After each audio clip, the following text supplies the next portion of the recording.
tauhid merupakan sumber kebahagiaan bagi hidup seorang muslim.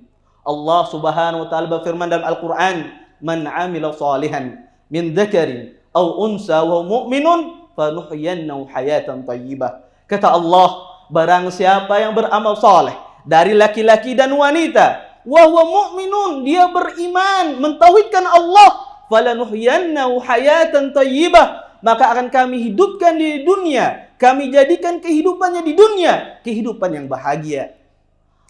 Dalam ayat lain Allah Subhanahu wa taala berfirman, alladzina amanu wa lam yalbisu imanahum bidzulmin ulaika lahumul amnu wa hum muhtadun.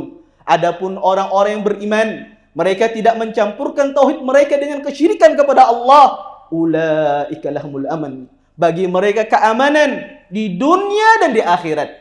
Hidup yang bahagia, hidup yang diberikan keamanan di dunia dan di akhirat.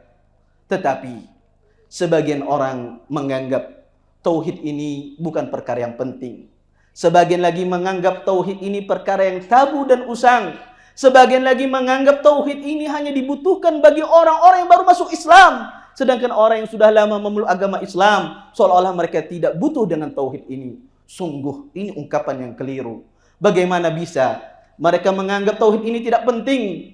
Allah Subhanahu wa taala mengutus para rasul-rasulnya dan nabi-nabi di muka bumi ini untuk memperdengarkan manusia tentang tauhid. Laqad uhiya ilaik wa ilal ladzina min qablik la in asyrakta la yahbatanna amaluk wa la takunanna minal khasirin. Kata Allah Subhanahu wa taala, sungguh telah kami wahyukan kepadamu wahai Rasulullah dan kepada nabi-nabi sebelummu, la in asyrakta, jika kamu menyekutukan Allah, tidak mentauhidkan Allah, la yahbatanna amaluk, amalanmu akan binasa wahai Rasulullah, wala takunanna minal khasirin, dan engkau termasuk orang-orang yang merugi.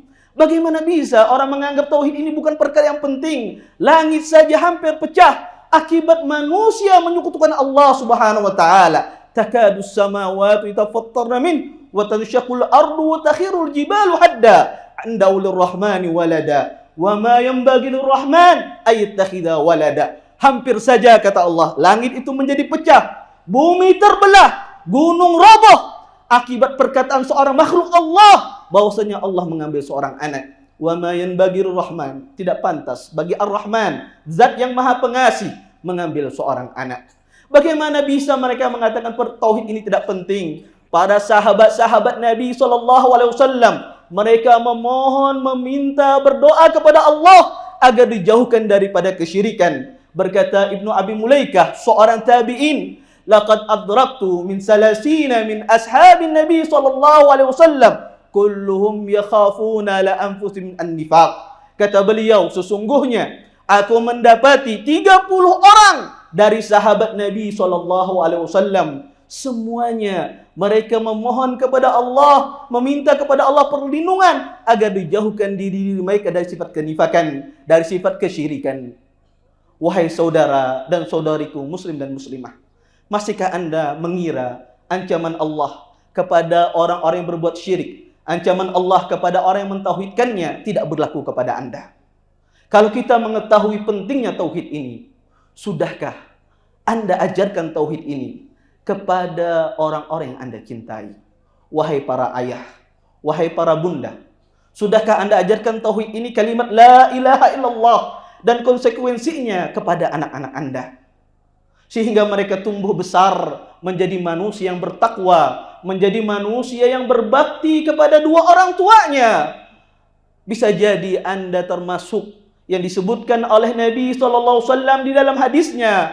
Kata Rasulullah SAW, nanti di hari kiamat kelak ada seseorang dimasukkan ke surga, ditempatkan di surga tempat yang paling tinggi. Orang ini mengatakan, ya Rabb, ma hadza? Wahai Tuhanku, apa ini?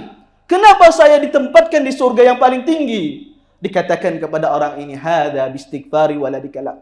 Ini akibat anakmu yang senantiasa memintakan ampun kepadamu. Ataukah Anda termasuk seorang ayah atau seorang bunda yang tidak perhatian dengan tauhid, sehingga Anda tidak memperdulikan pembelajaran kalimat la ilaha illallah kepada buah hati Anda?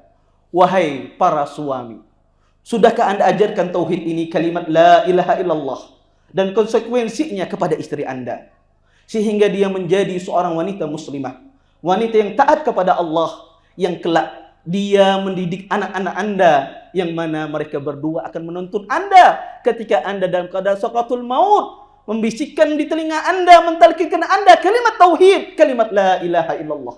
Ataukah Anda seorang suami tidak memperdulikan tauhid di dalam kehidupan rumah tangga Anda? Wahai para anak, sudahkah Anda perdengarkan kalimat tauhid, kalimat la ilaha illallah kepada kedua orang tua Anda?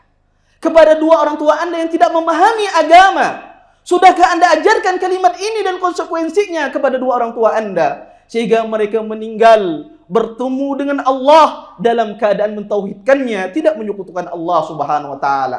Ataukah Anda sebagai seorang anak menganggap berbakti kepada dua orang tua hanya sekedar memberikan uang, memenuhi nafkah kebutuhannya sehari-hari? Demi Allah, tidaklah kebaikan dan tidak ada bakti yang paling agung dan tidak ada ihsan yang paling agung bagi seorang anak kepada dua orang tuanya kecuali dia menjadikan kedua orang tuanya meninggal dalam keadaan mentauhidkan Allah Subhanahu wa taala. Demi Allah, sebesar apapun harta yang Anda infakkan, yang Anda sedekahkan untuk kedua orang tua Anda, tidak ada artinya di sisi Allah Subhanahu wa taala kalau seandainya mereka mati dalam keadaan menyekutukan Allah Subhanahu wa taala. Terima kasih. Jazakumullah khairan wa barakallahu fikum. Video ini dibuat atas partisipasi dari donasi Anda. Semoga menjadi amal jariah bagi Anda semuanya.